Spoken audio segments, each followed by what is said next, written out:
Hello, welcome to our third installment of OTES 2.0. I'm Rachel Fleischhaker. I'm the chair of the OMEA Teacher Evaluation Committee.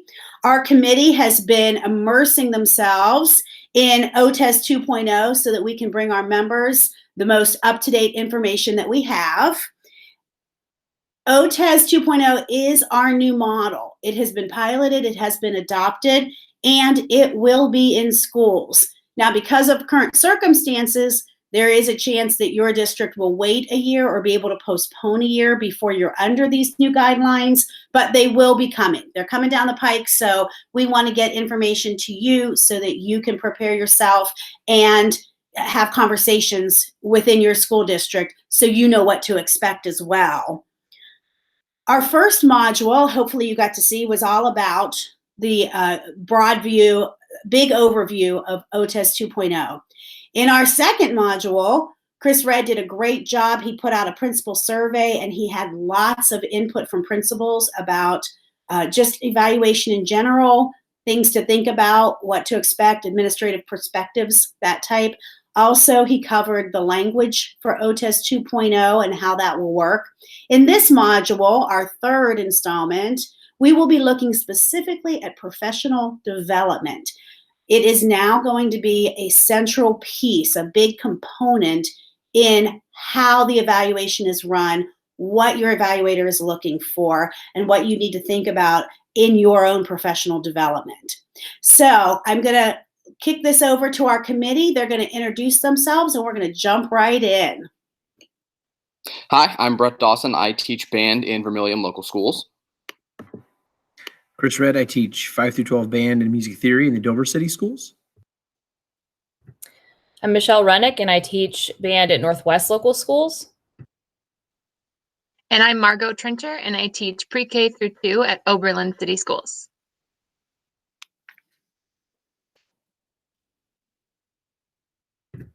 So by the end of this module, you'll have a better understanding of the difference between what a professional growth plan versus an improvement plan is.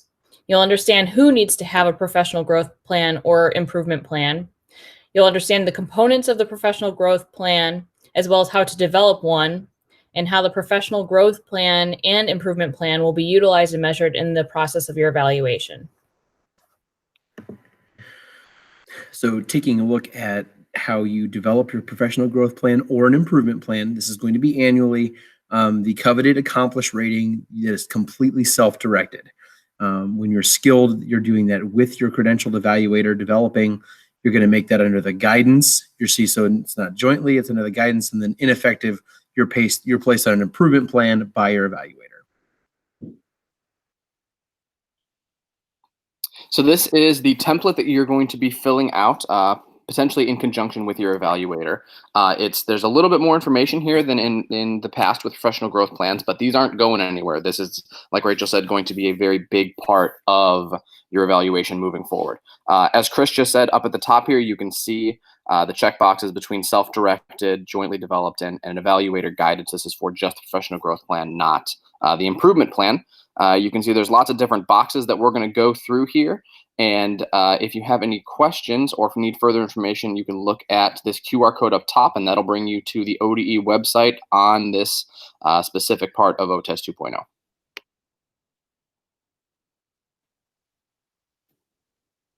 Next is the domains that will align with your goal. You and or your administrator, depending on which plan you're on, choose which one aligns with your goals. It should be a focused area where you can show growth, and your choice may come from a previous year's evaluation or through discussion with administration. So here you're going to be looking at your goal statements, and those are going to be developed just like in the past using the Ohio Standards for the Teaching Profession. You're also going to list action steps and resources that you need to achieve your goals. You want to be careful when writing these up and do them in conjunction with your evaluator or your administrator so that these are steps that are achievable and that the resources that you have, you'll actually have access to. Next is measurable indicators that are given in qualitative or quantitative forms. Quantitative is numbers, percent, basically test scores, ways you show growth with numbers. And qualitative, is more of what we experience, where we describe the progress we make with students. For us, it could focus on performance qualities like diction or tone, and how the students improve through description or using a rubric. So a potential new part here is that you're going to have your goal aligned with district and or building improvement plans or overall district initiatives, those kind of things. So you're going to want to look at what you have in your particular district, talk to your union representation, and really dig into how your goal can interact and be impacted by these local plans. And next is the comment section, which is pretty self-explanatory. This might be where you make notes as you set your goal, as you assess the progress with your administrator, and in the final review at the end of the academic year. And the final thing that you'll do is to put your signature and your evaluator will sign. When that happens, your evaluator's signature verifies that your specific contract procedures have been followed. So you're going to want to get involved, be a part of your local OTES committee so that you know what these procedures are and so that you know that everything's being followed to a T and everything's on the up and up. So if you're looking at all of that information, you can tell that this is not the same professional growth plan that we're used to. That's the bell in my building. It's time for next period. Sorry. This is totally new. The old model, you dusted off your old professional growth plan, maybe changed a couple things and you threw it back in a drawer and you forgot about it until next November. This is not the case anymore. You can read here, it's used to help teachers identify areas of professional development that will enhance their practice. That's what we did before, if you took it seriously and if you actually used it as a living document. The teacher's accountable for the implementation and completion of the plan. That's going to be reviewed frequently. This is not left in the drawer. You're going to get it back out and you're going to go, are we actually doing what we said we're going to be doing? And it's the driving factor in your evaluation cycle, which is really awesome because you have a lot of say in how you're going to improve as a teacher. With this being said, you want to consider that this is going to be focused primarily on you as an individual teacher and the needs that you have as a teacher and what subject you're teaching, what area that you need improvement or think you could grow from. One thing you want to be very sure of is that you make sure the evidence is available. So in other words, write a goal that you can provide evidence for. For instance, year one, you're going to want to create a goal. And then in year two, you're going to want to create, based on how you're going to be able to improve year one's goal with ongoing improvement. For instance, if you're going to take your students to large group contests, you may not necessarily want to make your goal that everyone gets straight ones if you don't know that that's something that you can absolutely depend upon for your goal. Instead, you may want to say, I'm going to improve performance for my students by taking them to contest as your goal. You also want to consider what you can realistically do. So in terms of your professional development opportunities, you want to make sure that it's something that your district is willing to support you on. So for instance, if you make your professional goal to be going to conference every year and your district isn't able to allow you to do that, that would obviously not be something that you want to use for your professional growth plan. So that gave you a good look at what the professional growth plan is. That's the template from the ODE website. An improvement plan is slightly different in a few ways. The overall intent of it is the same, but the idea of an improvement plan is that it's reserved for teachers who have been rated ineffective.